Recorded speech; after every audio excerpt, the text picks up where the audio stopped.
lugesin Timothy Geithneri raamatut ja siis seal jäi mulle hullult imponeeris üks lause, et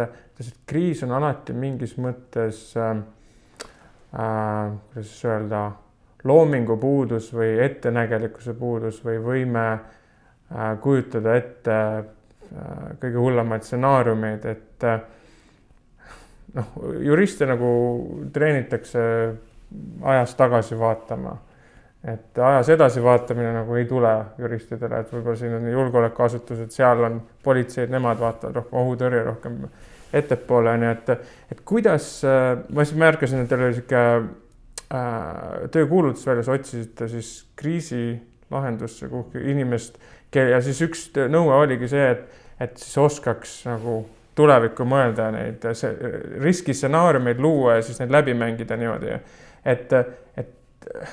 kui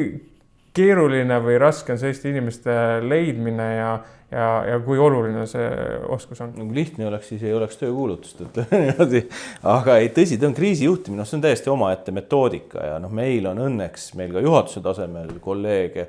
kes on Eestis põhimõtteliselt kõik finantskriisid alates, esimest veel ei olnud, aga peale, ütleme, seda 93. aasta jamad on kõik, panganduskriisid läbi elanud, et meil see oskusteadmine on majas olemas ja kriisi lahendamine on täiesti omaette metoodika, seal juriidika, juristid nagu finantsistid, nad täidavad oma rolle, aga metoodika on, need ei ole kuidagi seotud ei ühe ega teise selle konkreetse valdkonnaga, ta on lihtsalt omaette nagu finantsjärelevalve, tegelikult on omaette nagu, teadus on palju öeldud, aga omaette metoodika, omaette protsess. Kriisi puhul on see, seal on baseerub see kogemusele, et sa hakkad aru saama, kui ühiskonnas mingisugused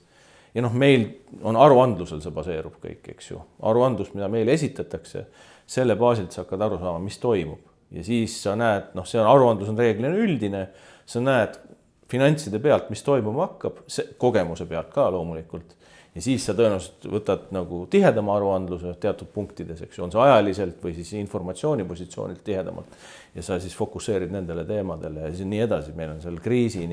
crisis mode, ja kuidas me töötame. Covidiga näiteks on kõige vahetum asi, kuidas keegi me ei tead, mis asi see üldse on, Meil olid seal päris nagu hirmsad nagu sellised mõtted, et mis toimuma hakkab, aga õnneks läks kõik hästi, aga me olime, selles mõttes me olime valmis selleks, et mis toimuma hakkab. Teine asi, Ukraina sõda. Et meil on aeg-ajalt päris head koostööd olnud julgeolekuasutustega, ja meil oli selles mõttes see riskipilt oli päris hea võrreldes meie teiste euroala kolleegidega juba ees, et me enam-vähem olime suutelised pankadelt küsime teatud teavet, pluss siis ka ütlema pankadele, et olge valmis, tulevad sanktsioonid, olge valmis, et teil ATM-id, rahast tühjaks ei läheks. Inimesed lähevad paanikasse, sõda, et võtame sulle raha ja pangad vastavalt ka käitus. Nüüd selles mõttes pankanduse ja finantssektoriga me ei ole, see ei ole konfrontatsioon, tegelikult enamus, sest finantsjärelevalvest on koostöö. Seda lihtsalt ei ole näha, sellest lehed ei kirjuta, sest see ei ole põnev. Lehed kirjutavad siis, kui trahvi tehakse või vastu nagu kukalt kellelegi antakse, aga see on pigem sihuke nagu erandlikum töö, et peamine töö on ikkagi koos nagu riskijuhtimine, ütleme niimoodi. Kus meie ettevõtja, sul on kasum seda suurem, mida väiksemad kulud, kui tulud samaks jäävad ja riskijuhtimine paraku on kulu alati ja siis peab olema sul keegi nii-öelda avalik sektor, kes ütleb, kuule, suurenda oma kulusid, sest sul on lõikad nurki riskijuhtimiselt, Kui riskijuhtimine on kehva, siis kipud riskid realiseeruma ja pangad pankrotti minema ja siis on vaja neid päästma hakata, ühiskond siis ajalooliselt tagasi vaadates on selle kinni maksnud moel või teisel, moel või teisel.